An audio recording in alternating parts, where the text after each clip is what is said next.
আজকে আমি চলে এলাম আরেকটা নতুন ভিডিও নিয়ে। আজকের আমাদের ভিডিওর আলোচনার বিষয়টি খুবই গুরুত্বপূর্ণ হতে চলেছে। গুরুত্বপূর্ণ এই জন্যেই, আজকের সময় দাঁড়িয়ে বেশিরভাগ পুরুষদের মধ্যে একটাই প্রবলেম লক্ষ্য করা যাচ্ছে, যা হলো শুক্রাণুর পরিমাণ কমে যাওয়া।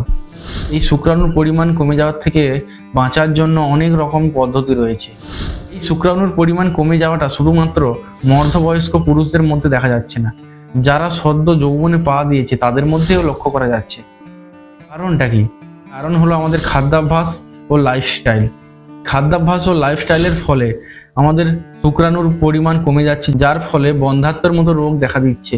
একটা কথা প্রচলিত আছে, একটা মেয়ে সন্তান জন্ম দিতে পারছে না মানে মেয়েটির দোষ রয়েছে, মেয়েটিকে বন্ধ্যা বলে ডাকা হয়। কিন্তু কেউ এটা বলে না, একটা মেয়ে সন্তান জন্ম দিতে পারছে না মানে ছেলেটিরও দোষ রয়েছে, ছেলেটাও বন্ধ্যা। কিন্তু কেউ এটা বলবে না, প্রথমেই আঙুল তুলবে একটা মেয়ের দিকে।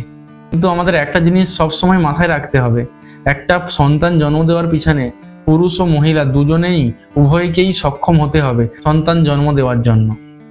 এই বন্ধ্যাত্ব রোগের পিছনে দায়ী আমরা সবাই নিজেরাই। কারণ আপনি লক্ষ্য করলে দেখতে পাবেন, আগেকার দিনে মানুষের মধ্যে এতটা বন্ধ্যাত্বর পরিমাণ ছিল না, আজকের সময় দাঁড়িয়ে যতটা বন্ধ্যাত্বের পরিমাণ বেড়ে গেছে। কারণ হলো আমাদের খাদ্যাভ্যাস ও লাইফস্টাইল।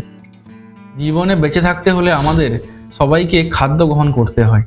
এই খাদ্য থেকেই আমাদের শরীরে নানা প্রকারের শক্তি ও সমস্ত কিছুই তৈরি হয়। তার একটি অংশ হলো শুক্রাণু। খাদ্য গ্রহণের মাধ্যমে শুক্রাণুও তৈরি হয়ে থাকে।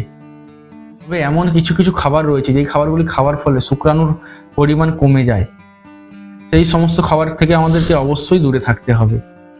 আবার লক্ষ্য করা গেছে এমন কিছু কিছু অভ্যাস রয়েছে আমাদের, সেই সব অভ্যাস থেকেও আমাদের শুক্রাণুর পরিমাণ কমতে থাকে। সেই সব থেকেও আমাদেরকে অবশ্যই দূরে থাকতে হবে। আজকের আমাদের ভিডিওর আলোচনার বিষয়টিকে আমি দুটো ভাগে ভাগ করে রেখেছি। প্রথম পার্টের মধ্যে আমরা দেখতে পাবো কি এমন অভ্যাস রয়েছে যে অভ্যাসগুলির মাধ্যমে আমাদের শরীরে শুক্রাণুর মাত্রা কমে যায়। দ্বিতীয় পার্টের মাধ্যমে দেখতে পাবো আমরা কি এমন খাবার রয়েছে যেই খাবারগুলি খাবার ফলে শুক্রাণুর পরিমাণ কমে যায়। নমস্কার বন্ধুরা, সবাইকে হেলথ গাইড চ্যানেলের পক্ষ থেকে অসংখ্য ধন্যবাদ জানাই।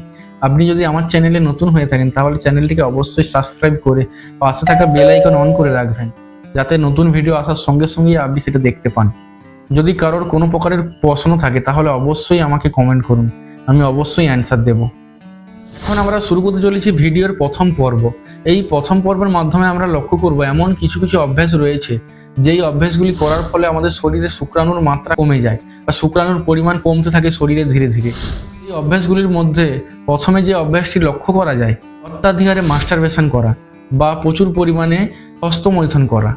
আপনি যদি প্রচুর পরিমাণে হস্তমৈথুন করে থাকেন তাহলে আপনি নিজেই লক্ষ্য করতে থাকবেন, আপনি প্রতিদিন যেই হারে কাজ করে থাকেন শরীর যতটা না শরীর দুর্বল মনে হয়, একবার হস্তমৈথুন করার ফলে আপনি লক্ষ্য করবেন শরীর অত্যাধিকারে ক্লান্ত হয়ে যায় বা ক্লান্তি বোধ চলে আসে শরীরে।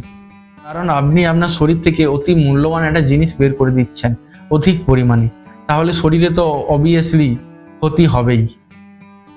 কারণ অতিরিক্ত মাস্টারবেশন করার ফলে আপনার শরীরের শুক্রাণু তৈরি করার ক্ষমতা ধীরে ধীরে কমতে থাকে, কমতে কমতে এক সময় গিয়ে সেটা শূন্যতে পৌঁছে যায়। এবং শূন্যতে পৌঁছে যাওয়ার পরেই আপনি লক্ষ্য করবেন শরীরে নানা প্রকারের রোগের সৃষ্টি হয়। কিডনি থেকে শুরু করে চোখ, লিভার সমস্ত কিছু ধীরে ধীরে ড্যামেজ হতে থাকে, কারণ আপনি আপনার শরীর থেকে খুব মূল্যবান একটা জিনিস বের করে দিচ্ছেন। তারপরেই আপনি লক্ষ্য করতে থাকবেন আপনার শরীরে যে স্পাম রয়েছে সেটা ধীরে ধীরে কমে গেছে। অবশ্যই আপনাকে অতিরিক্ত মাস্টারবেশন থেকে দূরে থাকতে হবে যদি আপনার শরীরকে আপনি সুস্থ ও স্বাভাবিক রাখতে চান। দ্বিতীয় নম্বর যে অভ্যাসটি আমরা লক্ষ্য করে থাকি, অত্যাধিকারে মানসিক চাপ। কাজের হতে পারে, সে অফিসের হতে পারে, বা ফিজিক্যাল বা মেন্টালি যে কোনো ধরনের মানসিক চাপ। এই মানসিক চাপের ফলে শরীরে নানা প্রকারের সমস্যা দেখা দিতে পারে। কারণ মানসিক চাপের ফলে আপনি রাতে ঠিকমতো ঘুমাতেই পারেন না, আর ঘুমাতে না পারলে শরীরে সবসময় ক্লান্তি ক্লান্তি ভাব থাকে।